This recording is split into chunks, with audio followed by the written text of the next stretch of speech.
Graça e paz, igreja. Nós estamos aqui hoje com a pastora Edmeia. É uma honra estar com ela. Ela esteve conosco no Congresso de Mulheres, que não foi só para mulheres, né, pastora? Foi para a igreja toda.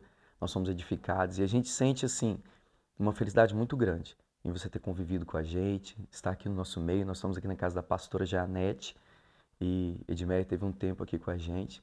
Eu queria que a senhora falasse sobre essa experiência, como tem sido para você estar aqui em Minas, no interior de Minas, né? Tomando um café, comendo um pão de queijo com a gente, né? Fala um pouquinho pra gente.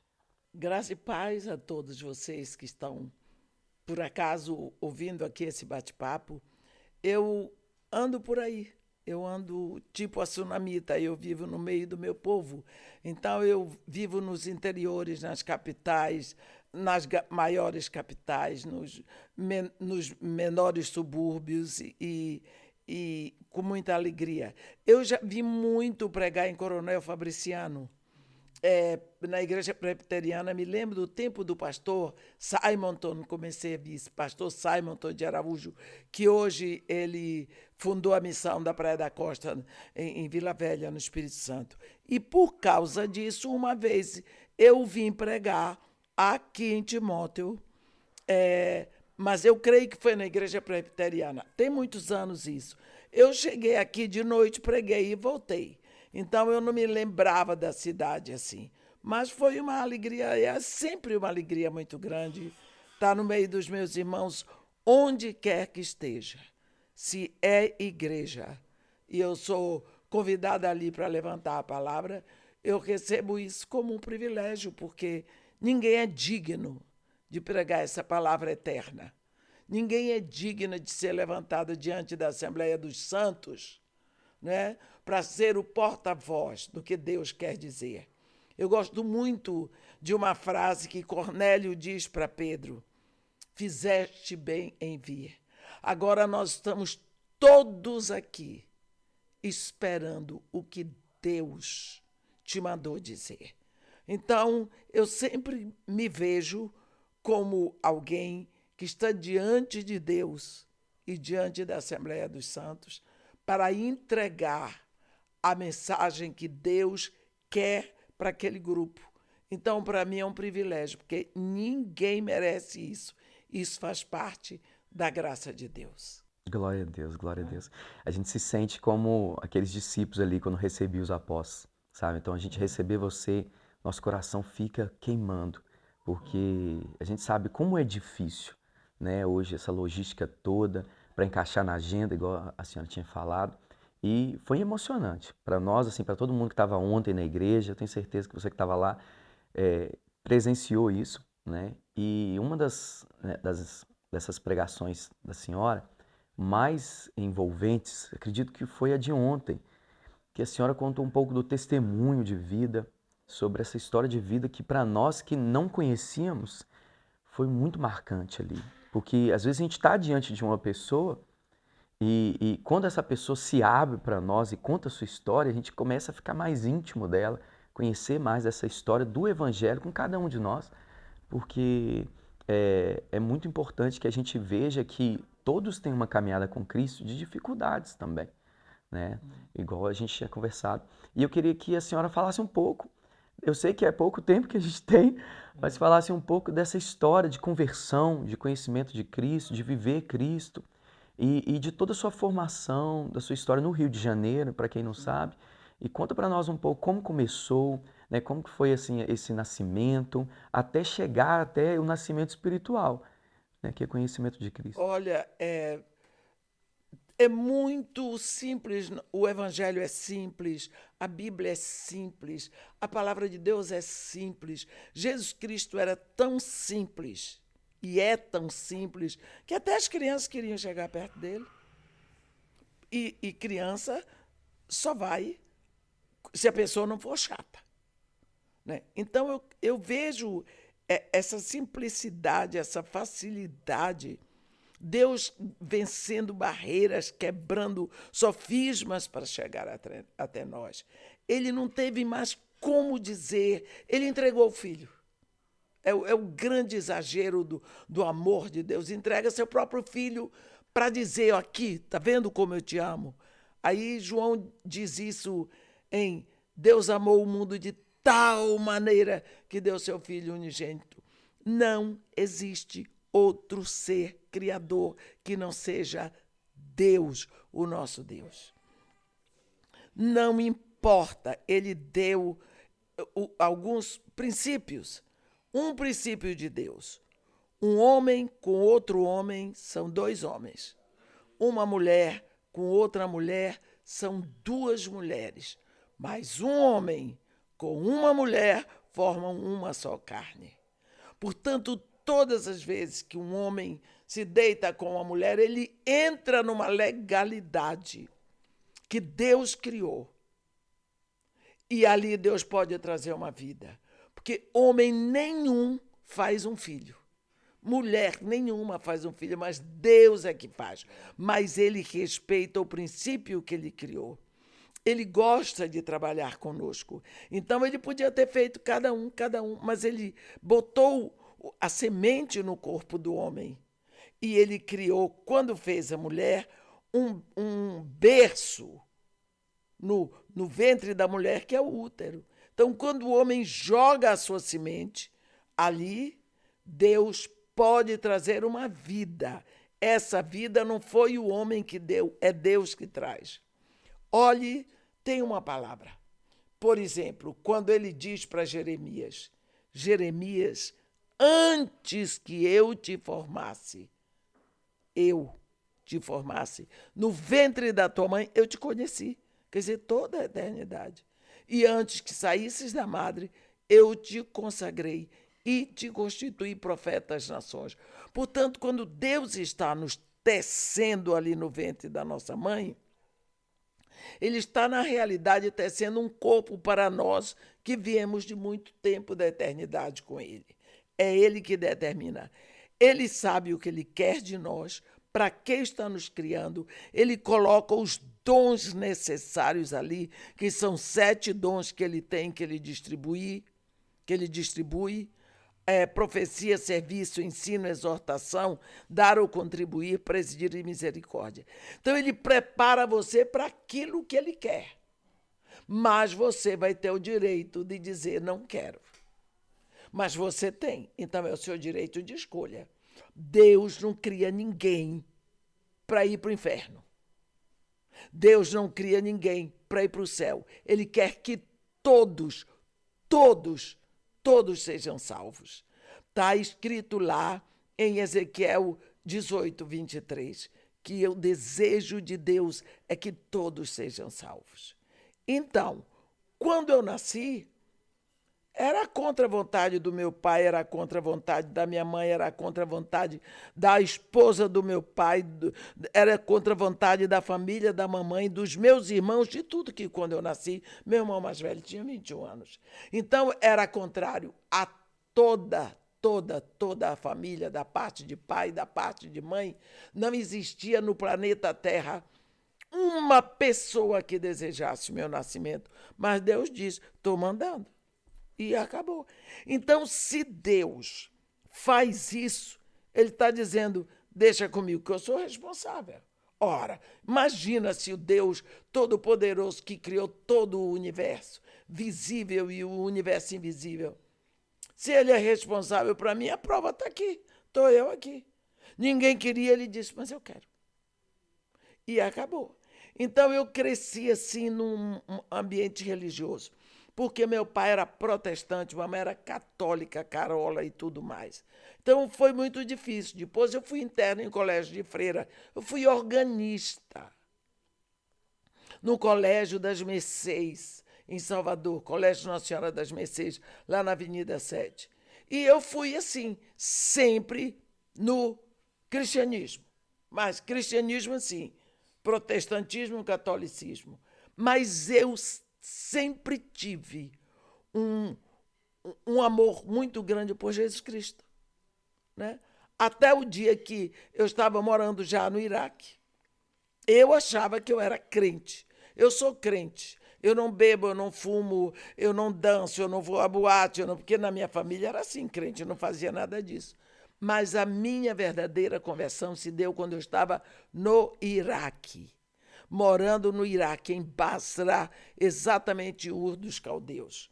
Meu marido era engenheiro da Petrobras e a Petrobras precisava de um grupo de engenheiros para ir para lá começar a Petrobras Internacional e ele queria engenheiros experientes.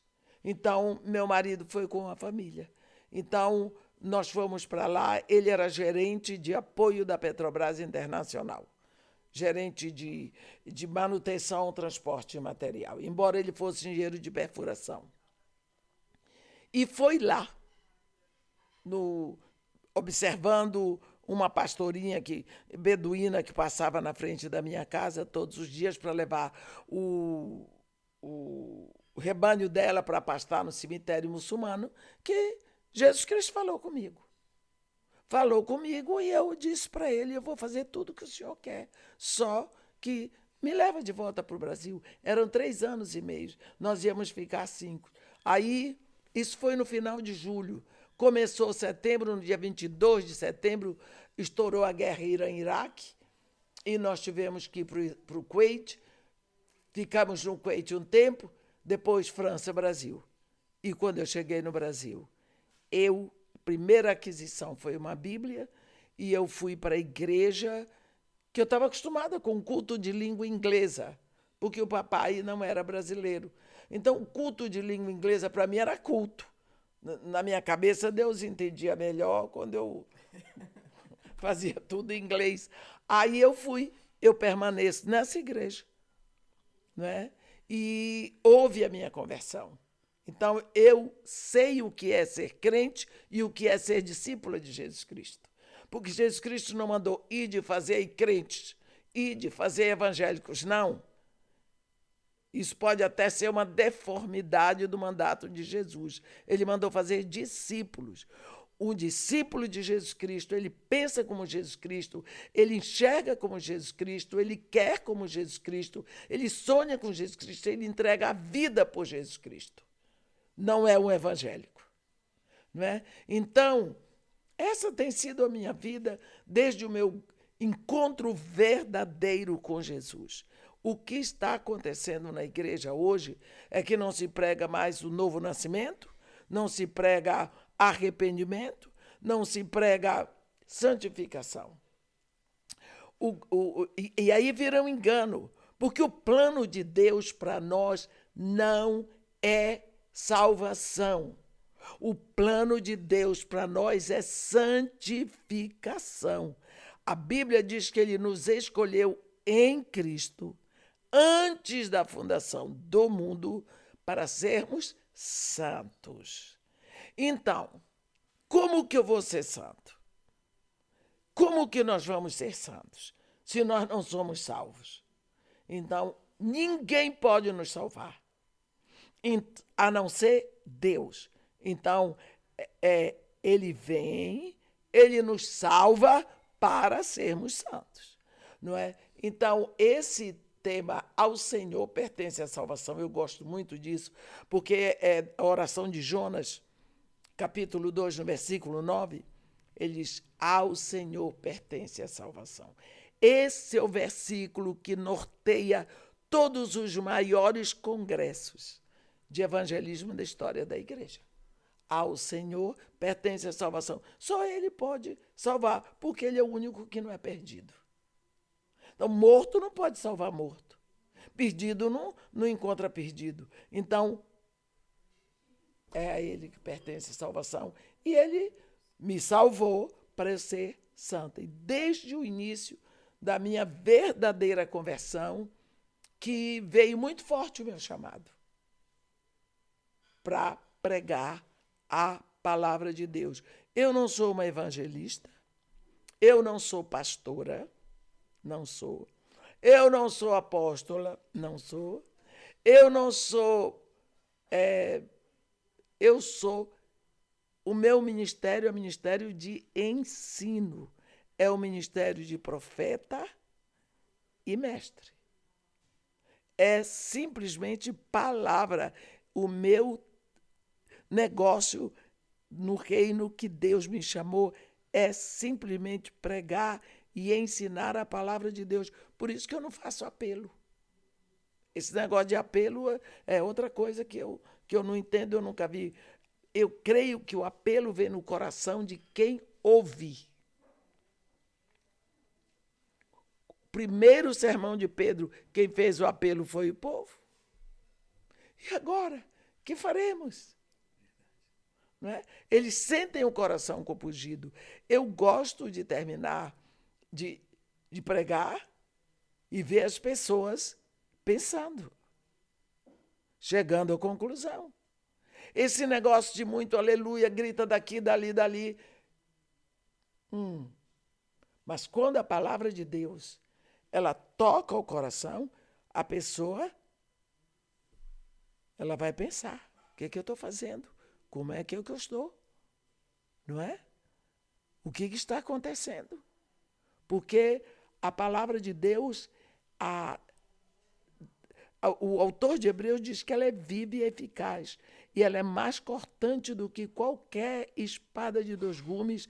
Ela vai até o ponto de separar a alma do espírito, juntas e medulas. E é apta para discernir os pensamentos e os propósitos do coração. Mas também diz que ela é martelo que quebra penha. Não é travesseiro, né? Não, não é. C.S. Lewis. Não é, não. Não é algo para você se derreter. Não é, não. Desculpem, tem pessoas que dizem assim para minha irmã, eu não sinto esse prazer de orar. Eu disse, orar não é para você sentir prazer.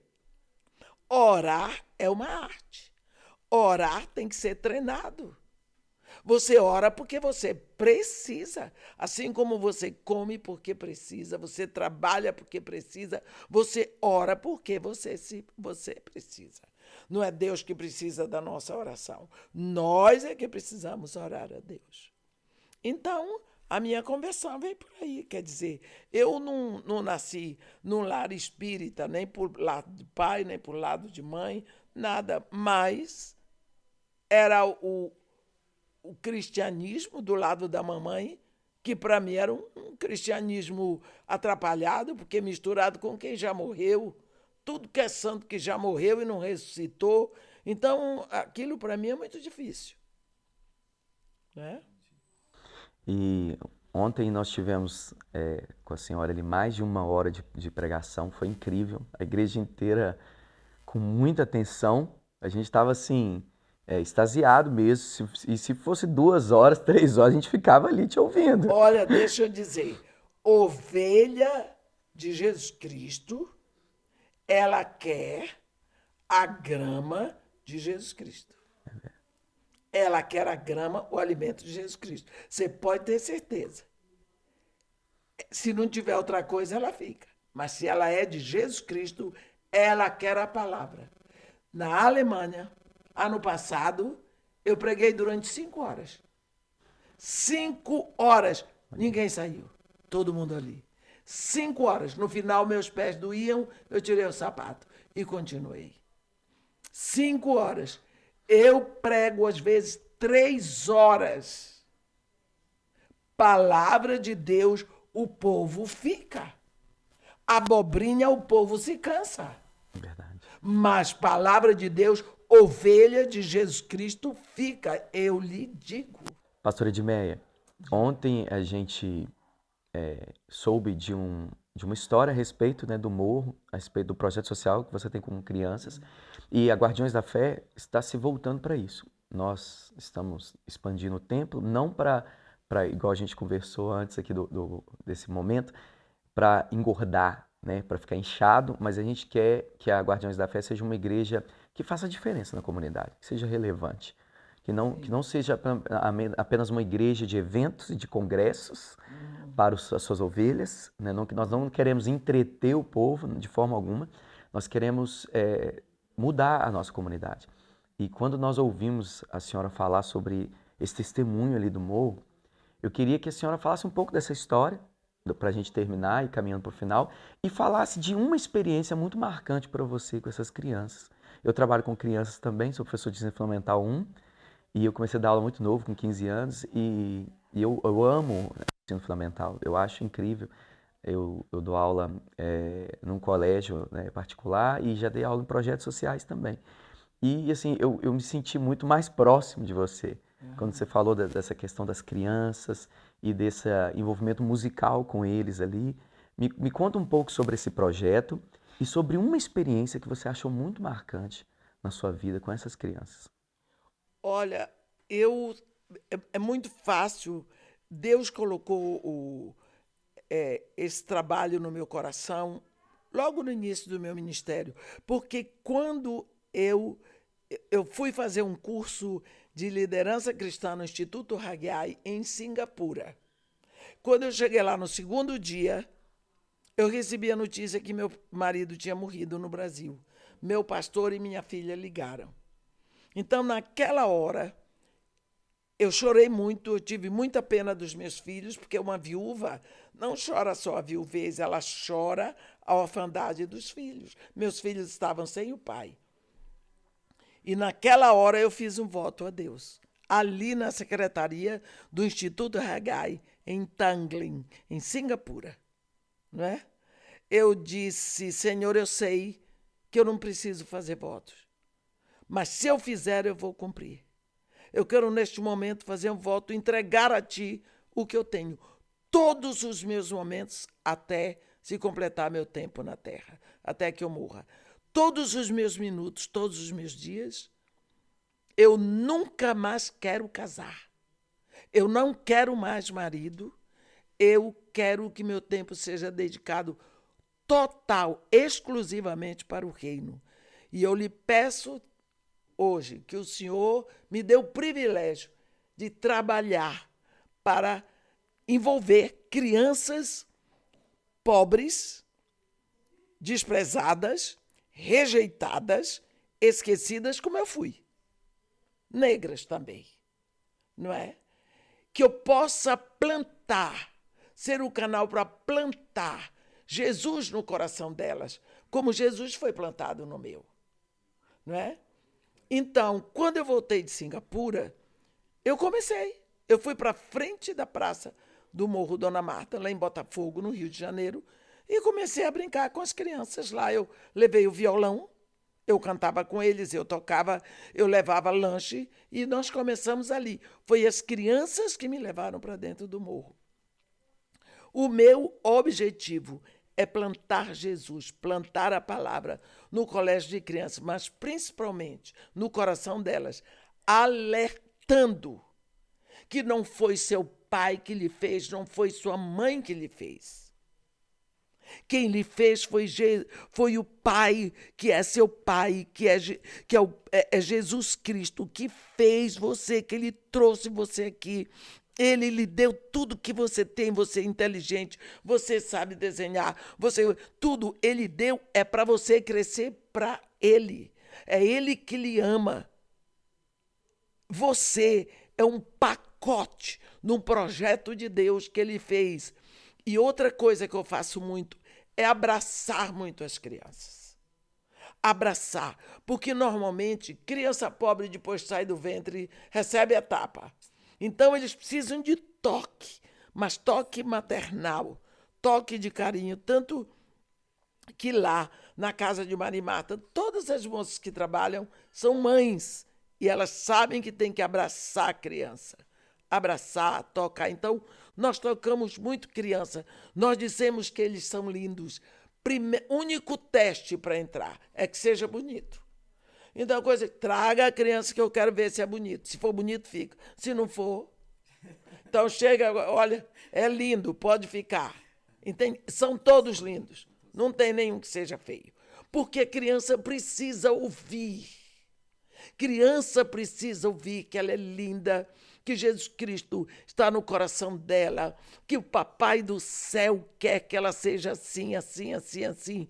Você tem que ver os dons das crianças para dizer, olha o que foi que o Papai do céu deu a você, fez você assim, não é? Eu me lembro de um dia que eu cheguei no morro, tinham feito, foi uma segunda-feira, no lugar onde eu estacionava o carro, fizeram no paredão, caiaram tudo, fizeram um desenho lá de um guerrilheiro e tudo escrito em letras vermelhas, ninguém é autorizado a fazer isso.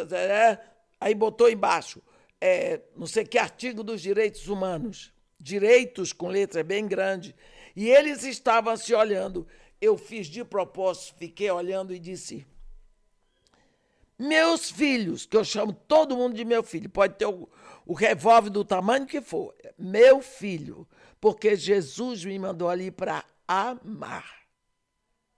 Porque odiados eles já são, rejeitados eles já são. A diferença é que quando um filho de Deus chega, ele chega levando o amor.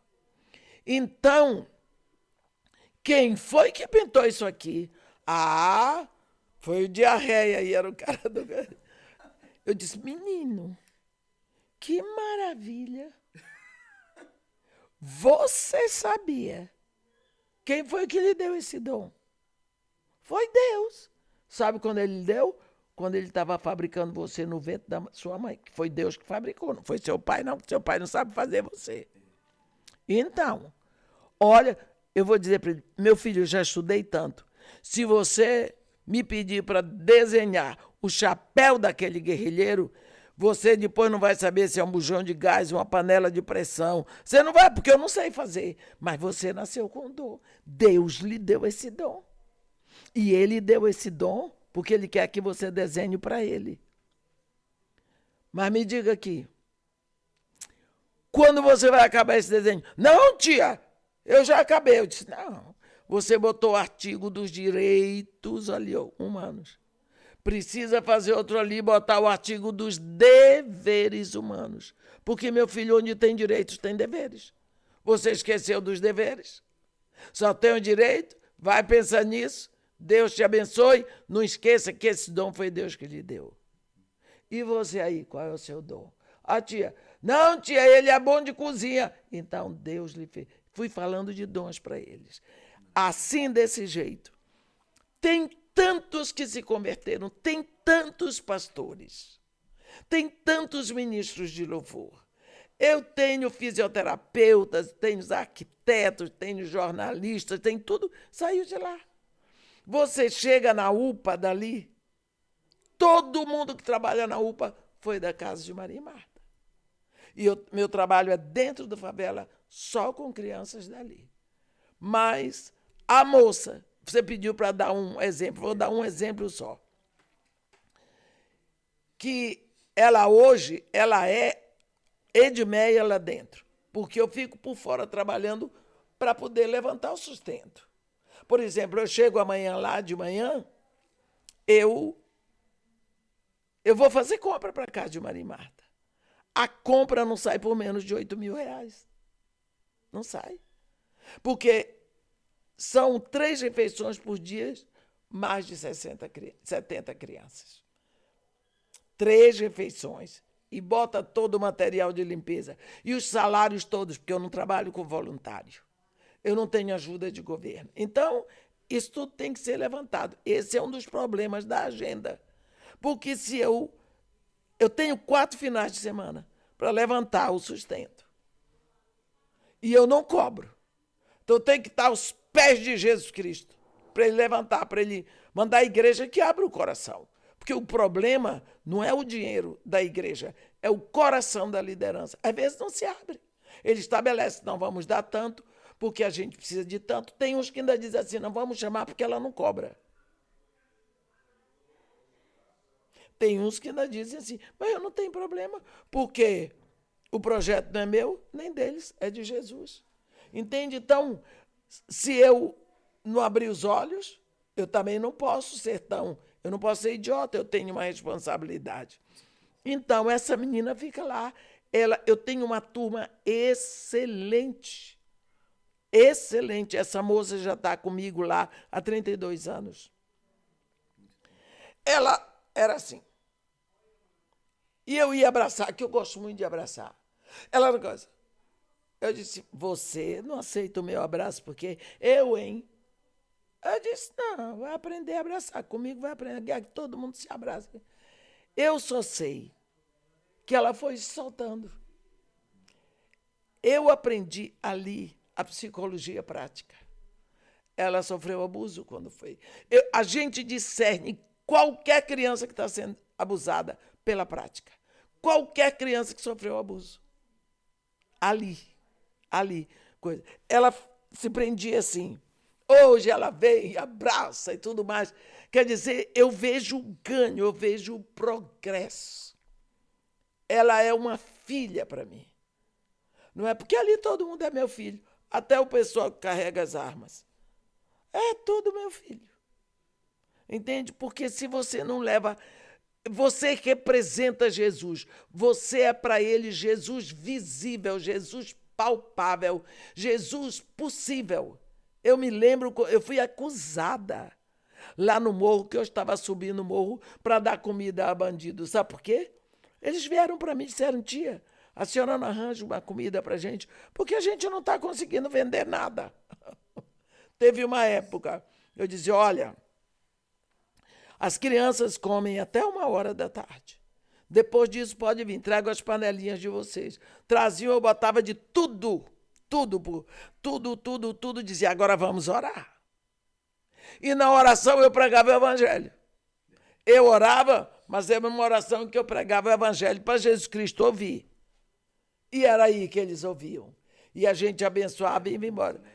Eu disse, Jesus Cristo mandou dar comida a quem tem fome e beber a quem tem sede. Quem é, eu não sei. Eu vou dar. Se eu tenho, eu vou dar. É um prazer. E foi assim. Nossa, muito lindo, muito lindo.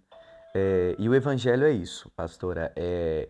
Ele precisa externar, né? Ele precisa trazer uma mudança, não somente, né, dentro de nós, né, com essa salvação, com essa santificação, mas essa obra, esse fruto, ele precisa ser externo. Porque muitos deles nunca vão ler a Bíblia, nunca vão ter uma A Bíblia em casa. Bíblia que eles vão ler sou eu. Você E você. e suas ações, né? Olha, foi muito bom, tá? Esse período, a gente já está despedindo aqui da pastora Edmeia aqui de Minas. Eu espero que não seja, né, para sempre, mas que a gente tenha ainda momentos aqui nessa cidade, aqui na Guardiões da Fé. E eu quero agradecer, tá, em nome da Guardiões, de todos os pastores, obreiros, todo mundo que estava lá ontem, teve uma sensação assim de querer você por perto sempre, tá? Então eu acredito que todo mundo está sentindo assim esse pesar, essa tristeza boa, né? Que bom. De despedir, Melhor né? Porque são pessoas assim que influenciam a gente, sabe? Eu acredito que são essas referências que vão mudando, né? Nós somos uma coxa de retalhos, né? A gente vai costurando um pedaço de muita gente em nós. E a gente costura um pedaço seu em nós, tá? Que bom. Guardiões da Graças Fé a tem um Deus. pedaço da Edmeia lá costurado, tá? E eu queria agradecer e eu queria que você terminasse dando uma saudação para todo mundo que está assistindo. E no final, gente, vocês vão ver que no vídeo, né, o Gabriel vai fazer o favor para nós de colocar todas as informações, quem quer contribuir para esse projeto, que eu acho incrível. Então vamos deixar todas as informações das contas bancárias, né, quem quiser trazer uma doação generosa, né, é para o Senhor, é para a obra, né, que está sendo feita. Talvez você não sabe como ser missionário, fala, eu não sei como ajudar, como fazer missões. Olha, se você estiver ofertando já, você já é um missionário, está fazendo missões, ainda mais em um projeto assim tão relevante, né? Talvez você pense assim que você não pode, né, fazer nada. Olha, com pouco você pode contribuir todo mês. Lembra da Edmeia, nós estamos aqui, Guardiões da Fé, né, fazendo também esse compromisso de ajudar esse projeto. Tenho certeza que vai ser muito abençoador, né, esse momento que a gente teve aqui. A gente não tem como retribuir. É impossível retribuir. Já está pago. Nós vamos lá orar. na cruz, está pago tudo. Glória a Deus, nós vamos orar. Deus paga com antecedência. Amém, glória a Deus. Então, dá uma saudação para toda a igreja e a gente se despede aqui agora. Deus abençoe a todos. Edmeia, com a palavra. Olha, eu fico feliz de poder ter trazido alegria para vocês. Essa alegria vem do evangelho, da pregação da palavra. Quero agradecer a vocês pelo carinho com que me trataram, a minha, a Ângela, minha filha, e pedir sempre a Deus que mantenha vocês numa cidade linda como essas. Vocês são felizes e não sabem. Vocês moram numa cidade linda, linda, linda, linda, onde nada falta, um clima maravilhoso. Que Deus os abençoe. Obrigada pela acolhida, pela recepção, pelas palavras e por toda a ajuda que vocês quiserem dar. O Pix é 050 110 355/49. Então, se vocês quiserem ajudar, eu quero dizer que 1 quilo de feijão custa 5 e pouco. Lá se come 4 quilos de feijão por dia. Portanto, se você der 1 quilo de feijão, já ajudou. Glória a Deus. E tá no nome de quem? É no meu nome. No seu nome mesmo, da Porque Edmeia. Exato. Isso mesmo, gente. Então, ó, eu aguardo que a gente em breve esteja de novo aqui com a Edmeia. E eu quero agradecer a todo mundo, tá, que esteve aí assistindo aí. Compartilha, gente. Manda para alguém que tem uma história, né, de vida semelhante, que possa ser edificado também com esse testemunho aqui, que foi para nós assim muito edificante, né? Porque esse vitimismo, na verdade, a gente ia conversar sobre isso, para a gente terminar, né? Ele não pode dar lugar, né, no Evangelho, né? O Evangelho, ele é autorresponsável, o Evangelho nos chama a vencer com Cristo, porque Ele venceu o mundo, né? E se a gente está com Ele, tudo a gente pode vencer em nome de Jesus. Olha, sejam edificados em nome de Jesus, mais uma vez. O canal da Edmeia vai estar aí, o Instagram, né, o YouTube da Edmeia, se você não conhece ainda a pastora. E nós agradecemos mais uma vez. A pastora, a pastora Edmeia. A gente tem tanto costume, né? Pastora Edmeia, missionária, a gente, né? Mas é isso, tá? Muito obrigado, tá? Deus abençoe. Eu agradeço também. Deus abençoe. Deus abençoe.